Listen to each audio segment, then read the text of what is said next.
This decision by Vitali Klitschko to close the schools until the end of the month has been welcomed by some parents who weren't happy about their kids sitting in classrooms where it was only about plus 10 degrees because the heating wasn't working properly, but others wondering what they're going to do about childcare if the kids are at home and they have to go to work, are adding that to the list of complaints about Vitali Klitschko. A lot of Ukrainians have been noticing that Kyiv's mayor doesn't seem to have prepared the city as well for this highly anticipated wave of attacks as other cities such as Kyiv, for example, where the situation with heating and electricity is a little bit better than it is in the capital.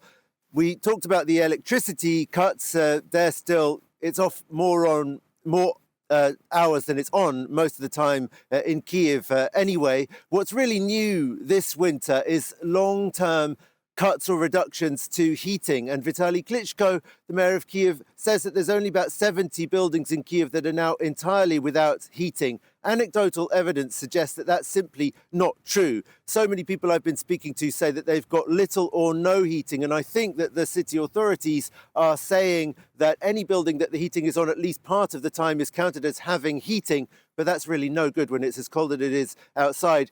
Even if it's on for a few hours, it does not give enough chance to properly heat the buildings.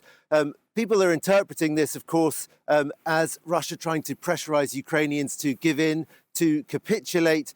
People are very tired, complaining about the authorities, but I think the overwhelming spirit is, no, we're going to resist. We've been through this kind of thing before in the 90s. For now, at least, there's a sort of fighting spirit and a little bit of a sense that the cold snap and the attacks have brought people together, talking about the cold, gathering in these so-called invincibility points where you can get warm.